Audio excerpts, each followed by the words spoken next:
14 octobre 2008, expérience 57, émotion. Ce matin tôt, j'ai fait une quête de vision. Je me suis retrouvée dans la forêt. Là, j'ai vu tous les arbres devenir maléfiques et déformés, et j'ai vu un puits au milieu de la forêt. Quand j'ai regardé dans le puits, j'ai vu mon reflet. Il y avait une tête de diable à la place de mon visage. J'ai simplement haussé les épaules et tout s'est transformé instantanément. Les arbres sont devenus souriants et sympas, et ma tête est redevenue normale. C'est moi qui suis entrée avec de la peur, et donc je l'ai projetée sur la forêt autour de moi. Je suis en train de vider une certaine peur de la nature, héritée de l'inconscient collectif et d'un reste de karma.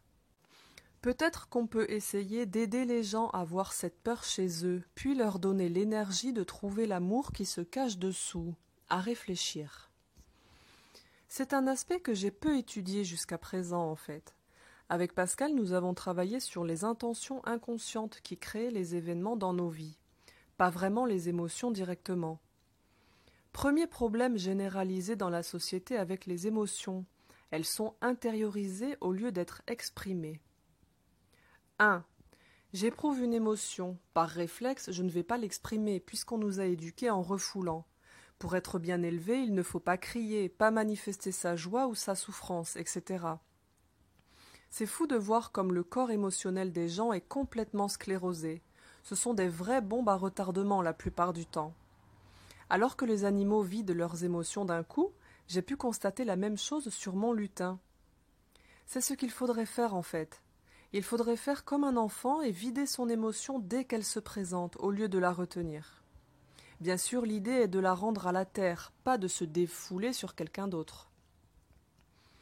2. Une fois qu'on a appris à accepter ses émotions et les laisser s'exprimer, je commence à y être maintenant. Pour moi, il y a deux types d'émotions. A.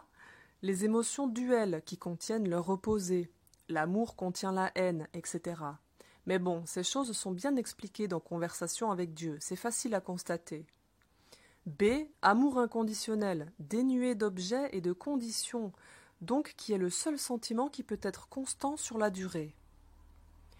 Toutes les émotions commencent par de l'amour inconditionnel, puis une peur se met au milieu, générée par l'ego, et le transforme en une autre émotion. Par exemple, la peur de perdre l'autre en fait de l'amour conditionnel, qui finit en haine, etc. L'idée est qu'à chaque émotion de chercher la peur de l'ego qui la transforme en autre chose pour pouvoir la ramener à l'amour inconditionnel de départ. C'est le seul moyen d'arriver au véritable amour inconditionnel pour moi, sachant que l'intensité de l'émotion ne varie pas, c'est sa nature qui est transformée.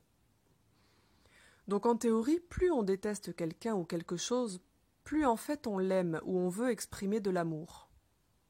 On cache donc une peur de l'ego qui transforme l'émotion au passage. J'ai déjà pu le tester en plusieurs occasions et je vais continuer à expérimenter là-dessus.